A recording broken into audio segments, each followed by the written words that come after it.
Acting can be a revealing business, sometimes literally. These actors and actresses showed audiences a whole other side of themselves for Hollywood.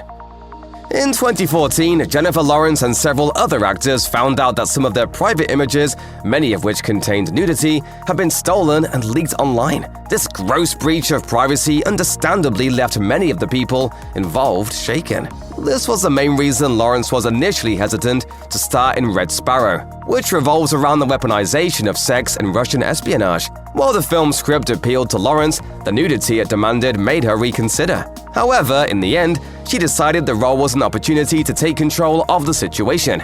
Lawrence said in a 60 Minutes interview, "I realized there's a difference between consent and not. I showed up for the first day and I did it, and I felt empowered. I feel like something that was taken from me I got back and I'm using in my art." Additionally, the A-lister was assured that director Francis Lawrence, who she'd worked with on 3 Hunger Games movies, would handle the nudity tastefully.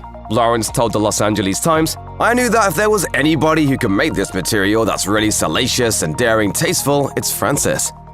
Emma Thompson was 62 when she went full frontal in Good Luck to You, Leo Grande, and it wasn't an easy decision for the Brit, given her struggles with body image. One scene in the film entails her character disrobing in front of a mirror. This was particularly hard to shoot, as Thompson finds it difficult to look in a mirror even when fully clothed. The Oscar winner told Lorraine Kelly on the ITV show Lorraine, "I don't look in the mirror, and if I do, I look away.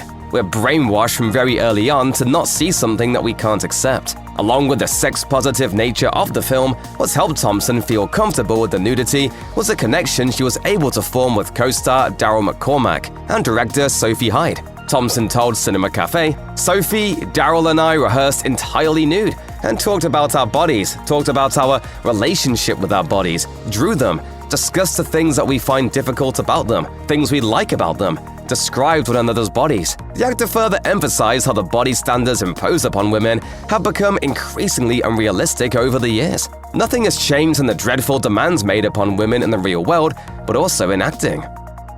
2013's The Wolf of Wall Street pulls no punches when it comes to showing the debauchery that protagonist Jordan Belfort reveled in. There's drug use, profanity, and nudity galore. The nudity was initially a concern for Margot Robbie, who was relatively unknown at the time. However, with acclaimed filmmaker Martin Scorsese helming the movie, she decided to go for it.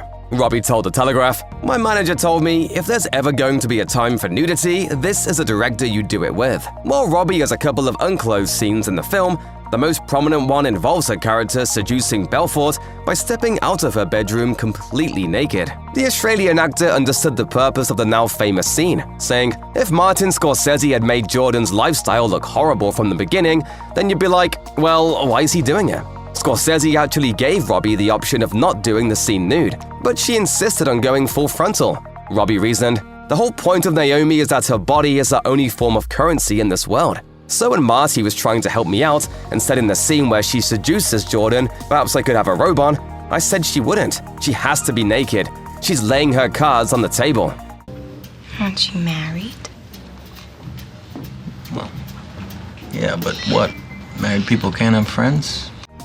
The decision to go full frontal in a movie or TV show can be a difficult one for a variety of reasons. One thing that can make it a bit easier for an actor is having a co-star they already know very well, which was the case with Jessica Chastain and Oscar Isaac. They went to college together and have been friends for over 20 years when they were cast as a divorcing couple in HBO's Scenes from a Marriage. The limited series contained sex scenes with their characters, which required a certain amount of nudity from the actors. Chastain agreed to be totally naked in some scenes, on the condition that Isaac would have to go full frontal too. Chastain explained when the co-stars appeared on The View together, I said, "I'm comfortable with all the nudity, but any part of my body that you show, you're gonna have to show the same with Oscar." 2011's Shame earned its NC-17 rating with its explicit depiction of sex addiction. It's the story of a man named Brandon Sullivan, played by Michael Fassbender. The actor had to film a number of very graphic scenes for the erotic psychological drama, though it wasn't entirely new ground for him. Fassbender had already gone full frontal in earlier roles, including in a previous collaboration with Shame director Steve McQueen, 2008's Hunger. However, Shame took things to another level in terms of nudity. When asked whether he was worried about his nude scenes coming across as art house porn by Reuters, Fassbender said, "No, not at all, as I knew the sex wasn't there for titillation or exploitation. It was there as a way for the audience to access this guy's head. I saw all the sexual encounters as being very revealing about what's actually going on inside Brandon." The Hangover movies are known for fully utilizing their R ratings, with plenty of raunchy humor and shock value. In one such scene from the first film, a naked Leslie Chow leaps out of the trunk of a car and latches onto Phil. It was actually Ken Jeong's idea for his character to be nude in the aforementioned scene. As the actor explained to Philippine Daily Inquirer, "No one made me do it. I thought, if I do that, this movie will go like a bottle rocket." Additionally, Jeong credits his wife, Tran Jeong, for not just encouraging him to follow his dreams of acting full-time, but also for giving him permission to do the nude scene. During the production of The Hangover, Tran was undergoing chemotherapy for breast cancer, which Jeong cited as his motivation to throw caution to the wind while playing Chow.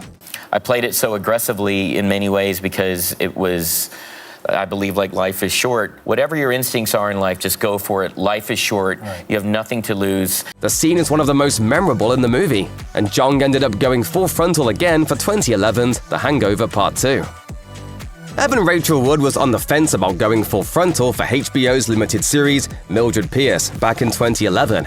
But it helped that the young actor found a mentor of sorts in her on-screen mother, Kate Winslet. Wood was already a fan of her Oscar-winning co-star, who had ample experience doing nude scenes throughout her career, most famously in James Cameron's 1997 historical epic, Titanic. The scene in question called for Wood to disrobe in front of the camera, and she almost changed her mind about doing it until some wise words from Winslet gave her the courage she needed. Wood said of Winslet to Stylist magazine, "Kate is one of the strongest, bravest women I've met. She's so confident and is so comfortable with her body, which makes her so beautiful. I had to appear completely nude, and I was going to chicken out, but she really put the scene and that moment into perspective, and she was right. I'm so glad I did it."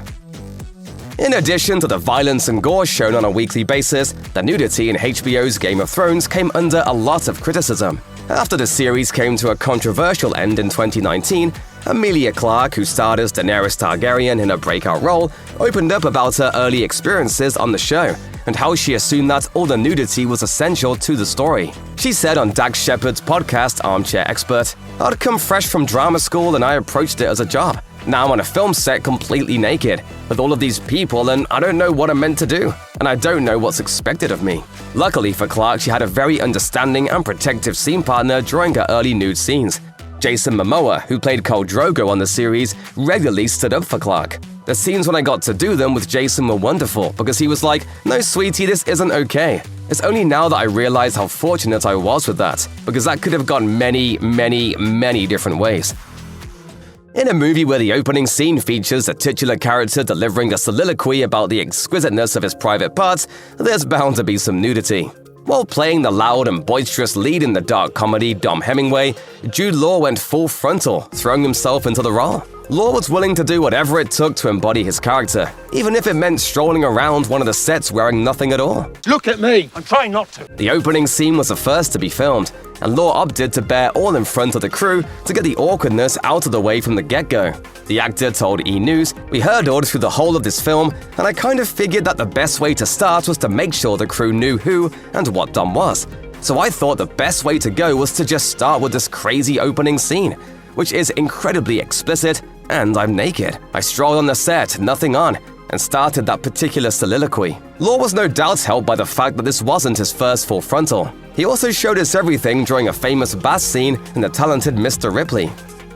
2002's Frida, a biopic about the life of famed Mexican painter Frida Kahlo, propelled Salma Hayek to mainstream status in Hollywood with an Oscar nomination. However, Hayek, who also produced the film, faced many hurdles in bringing the story of her idol to the big screen. Many of these hurdles were the doing of the now-disgraced producer Harvey Weinstein. In 2017, Hayek wrote an article for the New York Times that revealed how Weinstein bullied and sexually harassed her during the making of the film. She revealed how she had to repeatedly reject Weinstein's unwanted sexual advances. After enough rejections, Weinstein began to attack Hayek professionally by placing unreasonable production demands on her. After 5 weeks of shooting, Weinstein threatened to pull the plug on the film unless Hayek filmed a full frontal accidental sex scene with a woman. Hayek ultimately agreed to shoot the scene for the sake of the film, but it caused her to have a nervous breakdown. She wrote, "My body began to shake uncontrollably. My breath was short and I began to cry, unable to stop,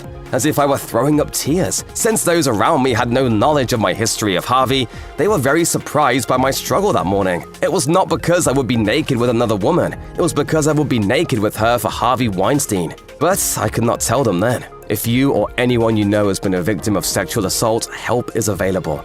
Visit the Rape, Abuse, and Incest National Network website or contact RAIN's National Helpline. That's 1-800-656-HOPE 4673.